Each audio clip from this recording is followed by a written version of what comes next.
Hello बच्चों, एक बार फिर से स्वागत है आपका अपने चैनल APSR में। तो आज हम लोग लेके आए हैं बायोलॉजिकल क्लासिफिकेशन का लेक्चर नंबर 5। और पिछले लेक्चर में हम लोगों ने वायरस के बारे में बात किया था एंड उसके पहले हम लोगों ने kingdom fungi, kingdom Monera and kingdom protista को ख़त्म कर लिया था। And this may be the last lecture of this biological classification chapter. और आज हम लोग देखने वाले हैं इसमें वायरॉइड्स एंड प्रायॉन्स के बारे में, जो कि हमारे पास ऐसे स्ट्रक्चर्स थे जिनको RHA विटिकर के 5 किंगडम क्लासिफिकेशन में पार्ट नहीं मिला था। ठीक है, तो इसमें हम लोग पहले देखते हैं वायरॉइड्स के बारे में। वायरॉइड्स क्या होता है? टीओ डिनर ने 1971 में पहली बार वायरॉइड्स के बारे में बताया था। It is the single strand RNA, it is the single stranded RNA without protein code. जैसे वायरस के ऊपर क्या रहता था, एक प्रोटीन कोट लगा रहता था जो कि कैप्सिड का बना हुआ था, लेकिन वायरॉइड्स के पास ऐसे कोई प्रोटीन कोट नहीं रहता है और इसके पास क्या रहता है, सिंगल स्ट्रैंडेड RNA रहता है। और ये किसने हम लोगों को दिया था? टीओ डिनर ने 1971 में। ठीक है, एंड विच इज इन्फेक्टियस। अब ये जो सिंगल स्टैंडर्ड RNA है, इसका जेनेटिक मटेरियल यही है और यही इसमें क्या करता है, इन्फेक्शन कॉज करता है। जैसे देखिए, हम लोगों ने ये दिखा है, पोटैटो है एंड पोटैटो के अंदर एक डिजीज़ करता है PSTD, potato spindle tuber disease. PSTD क्या है हमारे पास? एक डिजीज़ का नाम है जिसको हम लोग क्या बोलते हैं, पोटैटो स्पिंडल ट्यूबर डिजीज़। अब इसमें होता क्या है, due to this potato become thin and yield decreases. Yield का मतलब जो पैदावार रहता है उसको क्या हो जाता है, डिक्रीज हो जाता है, एंड पोटैटो जो रहता है थिन, पतला हो जाता है बहुत ज़्यादा। And it is smaller than the virus. अब वायरॉइड्स जो रहते हैं इन लोगों का साइज क्या रहता है, वायरस से बहुत ही ज़्यादा छोटा रहता है। वायरॉइड्स का साइज क्या रहता है, वायरस से बहुत ज़्यादा छोटा होता है। इसके अलावा वायरॉइड्स जो होता है, it has the single stranded RNA, single stranded RNA। ठीक है, whose molecular weight is low. अब ये क्या करता है, इसके पास जब प्रोटीन कोड एब्सेंट है तो वायरस के पास प्रोटीन कोड प्रेजेंट था। अब प्रोटीन कोड की वजह से उसका जो वेट रहता है, मास जो रहता है, वो थोड़ा सा इंक्रीज होता है। लेकिन इसके पास जब प्रोटीन कोड प्रेजेंट ही नहीं है तो ये जो प्रोटीन कोड का वेट जो रहेगा वो भी तो ख़त्म हो जाएगा ना। तो अप्रोक्सीमेटली इसका जो मॉलिकुलर वेट रहता है वो वायरस के कंपैरिजन में क्या रहता है, कम रहता है, और साथ में ये वायरस से छोटा भी रहता है। ठीक है, ठीक है। तो ये हमारे पास क्या था, वायरॉइड्स, जिसको RS विटिकर के 5 किंगडम क्लासिफिकेशन में पार्ट नहीं मिला था। ये भी हमारे पास क्या है, एक इन्फेक्टियस एजेंट रहता है, मतलब इन्फेक्शन कॉज करने वाला माइक्रो ऑर्गेनिज्म है। ठीक है, नेक्स्ट हम लोग बात करते हैं प्रायॉन्स के बारे में।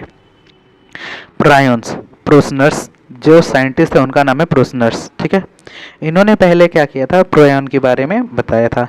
अब प्रायॉन्स बेसिकली होते क्या है, it has special type of infectious agent. जैसे हम लोगों ने इसमें बात किया कि इन दोनों में हमारे पास क्या थे, वायरस एंड वायरॉइड्स के अंदर जो जेनेटिक मटेरियल यानी इन्फेक्टियस एजेंट थे, यानी जेनेटिक मटेरियल जो थे, वो हो सकता है कि हमारे पास DNA थे या फिर RNA था। लेकिन प्रायॉन जो होता है, ये प्रायॉन इन लोगों से बहुत ज़्यादा अलग होता है।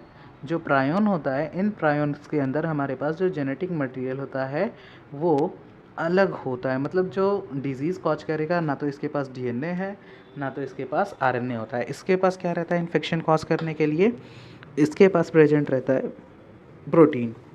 ठीक है, इसके पास क्या प्रेजेंट रहता है, protein. It has a special infectious agent and that is only protein. मतलब इसके पास ना DNA होता है ना RNA होता है, ये प्रोटीन से ही बना रहता है एंड प्रोटीन ही इसका क्या रहता है, इन्फेक्टियस एजेंट रहता है। और ये प्रोटीन जो है कॉज द इन्फेक्शन। जैसे देखिए, हम लोगों ने प्रोटीन लिया है, ये मान लीजिए एक प्रायॉन का स्ट्रक्चर है जो कि क्या है हमारे पास, प्रोटीन। अब प्रोटीन हमारे पास क्या रहता है, अगर करेक्टली नॉर्मल जुड़ा हुआ है तो ये प्रोटीन अमाइनो एसिड की चेन बनाता है। अमाइनो एसिड की चेन से ही बना रहता है, मतलब हो सकता है कि जो अमाइनो एसिड की चेन है वो करेक्टली अगर फोल्ड है तो ये नॉर्मल प्रोटीन है हमारे पास। लेकिन हो सकता है, जैसे मान लीजिए ये हमारे पास अमाइनो एसिड की एक नॉर्मल चेन है, लेकिन अगर यहाँ से मैं इसको गायब कर दूँ तो ये चेन क्या हो गया, गड़बड़ हो गया, एबनॉर्मल हो गया। तो ये प्रोटीन का जो बनेगा वापस से अमाइनो एसिड से जो प्रोटीन बनेगा तो ये एबनॉर्मली फोल्ड होगा। तो जब एबनॉर्मली फोल्ड होगा तो ये क्या करेगा, डिजीज़।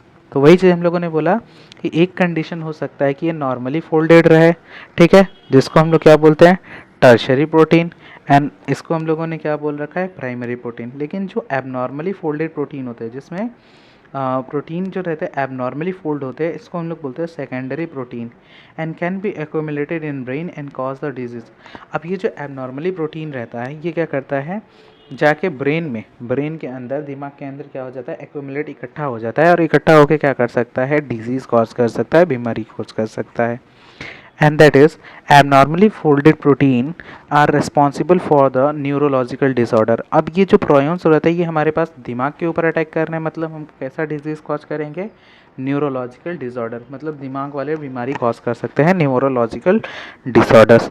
अब ये इसके एग्जांपल क्या है, स्क्रैपिक डिजीज़ किस में होता है, सीप यानी भेड़ जो होते हैं, ठीक है, उनके अंदर हमारे पास स्क्रैपिक डिजीज़ करता है न्यूरोलॉजिकल डिसऑर्डर। कौन करने वाला है, प्रायॉन्स। दोस्तों हमारे पास क्या होता है, mad cow or bovine spongiform encephalopathy, bovine spongiform encephalopathy किसके अंदर, मैड काउ डिजीज़ भी बोलते हैं, और ये किसके अंदर होता है, कैटल्स के अंदर, ठीक है। एंड लास्ट हमारे पास क्या है, CJD, क्रूड्सफेल्ड जैकब डिजीज़ या फिर सीयर जैकब डिजीज़, ये किसके अंदर होता है, ह्यूमंस के अंदर। अब वायरस जो होता है इसका साइज लगभग प्रायॉन्स के इक्वल होता है, बट वायरस का जो साइज होता है ये वायरॉइड्स से क्या होता है, बड़ा होता है, मतलब वायरॉइड्स का साइड इन तीनों में सबसे ज़्यादा छोटा होता है।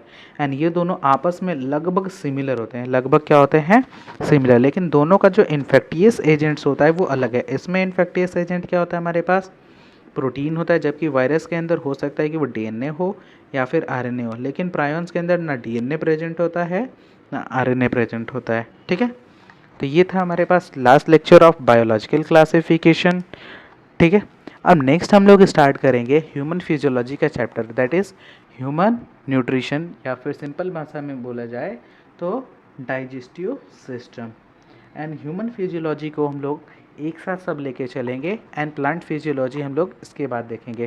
तो मतलब हम लोग नेक्स्ट चैप्टर देखने वाले हैं ह्यूमन न्यूट्रिशन या फिर डाइजेस्टिव सिस्टम। तब तक के लिए टेक केयर।